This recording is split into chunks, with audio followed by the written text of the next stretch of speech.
Hello and welcome to the Live Series podcast, where I bring to you some of the best technology leaders across Europe who are prepared to give up their time to share their expertise, stories and ideas in a way to bring the tech community together and inspire the next generation of software development professionals. Today, I'm delighted to be joined by Lev Leontiev, who is an engineering manager at an organisation called Cision. Cision are a global leading provider of earned media management software to the marketing communications professionals. Today, we're going to be discussing some of the challenges that he's faced throughout his career and discuss the advice that he'd give to others who are looking to take a similar step into technical leadership in the future.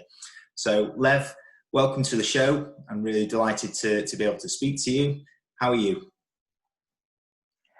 Hi, David. Thanks for calling me to this show. I am doing great, and I will happy to share some thoughts, some experience that I had as an engineering manager, and probably give some advice to the audience. Fantastic. So the way that I usually start things, Lev, is to just really ask for you to tell us your story.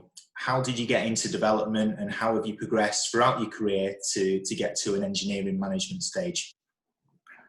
Well, it's quite a long story about how I became a developer. I would try to make it as short as possible. The very first time I realized I want to be a developer is when I was something like 8 years old, when I first seen the computer. It was Soviet personal computer, and I was absolutely astonished, and that was the moment when I realized that I gonna be a software engineer. Funny but true.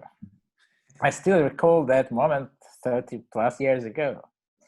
Then I educated myself as much as I could, and I still believe that self-education is the best way of getting in the industry, because there is no clear learning paths, and there are a variety of possible software engineering directions. You can go into embedded engineering, you can go in machine learning, you can go in web development, and so on. And that's only you who knows the road. So, this is how I became a software engineer, and at some moment I realized that, okay, I have more ideas and more plans than I can implement myself. Mm-hmm. And I have more overview knowledge, and that was my beginning of a career as an engineering manager or team leader, a person who not only delivers with his own hand, but using the team. Okay. I would say that the simplest and probably the right way to become an engineering manager is to take more responsibility than you are expected to take. Right. Is that a direction that you always saw yourself going in, the management route? Have you always kind of seen yourself as a leader, or have you just kind of transitioned into that just natural, I suppose? Yes, I would say yes. I always seen myself as an engineering leader, and right now it's third time in my career when I came back to the show, because I am doing it like that. Right. Being an engineering leader in a small company, then becoming an individual contributor in a bigger company, and then becoming a manager in a bigger company, and then becoming an individual contributor in even more sophisticated company, and so. Yeah. So it gives you a different perspective on different team sizes and different challenges, I suppose, with different size teams and different size businesses, doesn't it? Absolutely, because a big mistake that one can make is to start himself in a small company without like a good technological vision. Yeah. And then like all the modern trends will pass by while a person will be doing the same he did 10 years ago, 15 years ago. Yeah. Yeah. No, exactly. So how have things been over the last few months for you then at Cision? Because I suppose everybody's been impacted by COVID-19 and the pandemic. How are things at Cision at the moment, and how have they been over the last few months? Oh, initially expected things to be worse than it happened. Yeah. But generally we are doing good. I would say, first of all, this is because our team in Cision was initially remote friendly. Yeah. Some of our colleagues are working remotely, so we were already ready for all our processes were already adjusted Yeah. to this kind of work. So okay, so it's quite an easy transition for you to, when things went into lockdown, for you to continue as normal because you were already working from home. Some of us were working from home, which for everyone else meant that we are using Zoom heavily. We are Right. making stand-ups over Zoom because of remote part of the team. We are making all kind of retros, refinements, and all sort of this through Zoom because of. And now, when everyone is working remotely, nothing changed. We are still using Zoom for stand-ups and so on. One other thing was generally the level of uncertainty that the whole world felt in, and anxiety caused by that. And here I would say there is no good strict side for dealing with it, except of probably transparency. Right, okay. Because what really makes people nervous is when they feel isolated. When they get all the news timely, even if it is bad news, like, hey guys, we have to leave the office because of regulations. And we have to leave the office because of regulations on Monday. Yeah. For example, it's even better than sitting without any news. So being as transparent as possible and support people in these uncertain times is, I think, key for psychological comfort. Yeah. Communication is obviously really key for people, especially in times of uncertainty. They just want to know that things are okay, and they want to know the clear kind of goals that you've got as a company and as a team, and how you're going to be working. And I think that if everyone's on the same page and they know what direction you're going in and how they're going to continue to be productive, then it should make that transition a lot easier. Absolutely. Yeah. Okay. So I suppose what's been the biggest challenges that you faced over the last few months since the pandemic come in? It seems like it's been quite an easier transition in comparison to many, but what you feel has been the biggest difference and the biggest challenge that you faced during this time? Well, first of all, as I complained before we started our podcast, is the German internet. They sometimes work less than optimal. Yeah. And from time to time, some people have to miss the meetings because their internet is not working at all or working poorly, and so on. First, probably several weeks, people were getting familiar to new situation, and it somehow brought our productivity a bit down.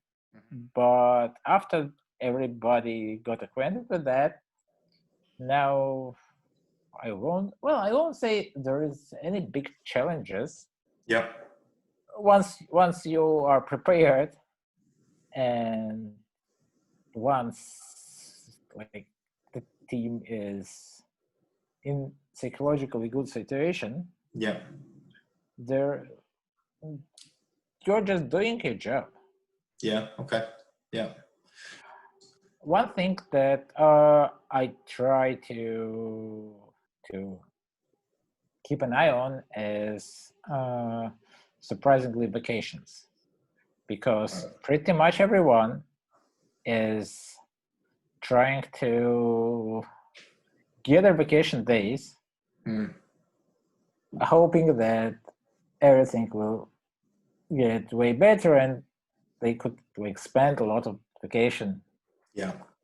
Yeah. And I softly remind everyone that working like half a year without a single vacation day might not be the good solution. Yeah. No. It's not good for mental health, is it, for you to Absolutely not have a break if you just continuous, especially if you're in lockdown as well. If you're in, if you're in the house for long periods of time, it's hard to switch off from work. So yeah, if you're not getting any break at all and you're not getting any vacations, then yeah, it's going to have a real negative impact on your social or on your mental well-being, really. Yes, exactly. So it's not about engineering at all, but it's about keeping team happy and thus productive. Okay. So things seem to be quite normal then at this moment in time. What are you hoping for in the future, and where are you up to at the moment from a team perspective in terms of projects, and what are you hoping for over the coming months?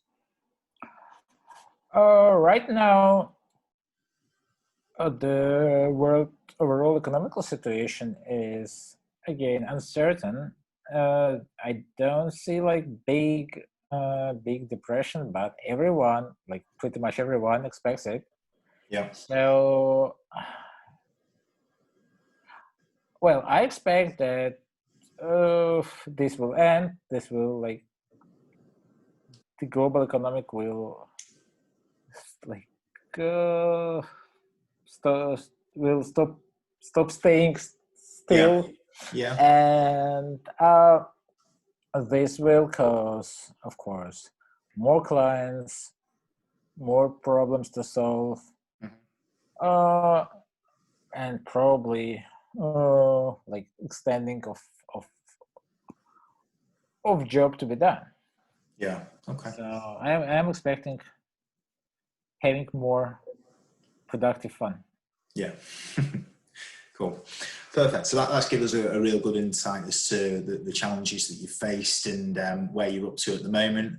Fingers crossed things start to get back to a little bit more of a normality sooner rather than later. And I think that's not too far away. So that'll be positive. What advice would you give somebody who's maybe looking to make a step into management from a development level, either into an engineering manager or even further from that in the future? In the startup world, there is such a proverb, fake it till you make it. And surprisingly, this is the same advice I would give, is that if you want to occupy some role, start doing what's expected from you at this role, until you get noted and promoted. So in my previous company, I treat not only my project problems, but neighbors' project problems as like my own. Yeah. And we're spending some time, some efforts helping them, and well, what I said in the beginning, taking responsibility, not only like more than was expected from me at my position. Yeah. And I think this brought me to engineering manager position at my previous company. Yeah. So it's about I suppose, showing that initiative and actually start performing the role that you want to actually be doing in the future, taking those extra responsibilities that you Kind of. don't necessarily need to be doing at the moment, so that when that opportunity comes available, you've ultimately been doing the role already and it's an easy transition into it. Absolutely. For example, in many companies, there are white areas, for example, about documentation, Right. about onboarding processes, Mm-hmm. about connecting different teams, and all of these are kind of low-hanging fruits Yeah. that one can take responsibility Yeah. before he or she is assigned to it. Yeah. And then who is the guy who is connecting ends? Yeah. Yeah. And It's a no-brainer, isn't it? Yeah, you're going to set yourself up in the right way. So perfect. That's great advice, Lev. That's really good advice, and I can relate to that. I can relate to that myself. To be completely honest with you, in previous roles that I've had. So thanks very much for that. All right, perfect. Well, that wraps everything up. So thank you everybody for watching. I really hope you enjoyed it. Lev, thank you very much for your time. I really appreciate your insights. It's really good to speak to you. And if you have enjoyed it, if you could please share with your friends and colleagues, and I'll see you all again on the next episode. Thanks very much. thank you.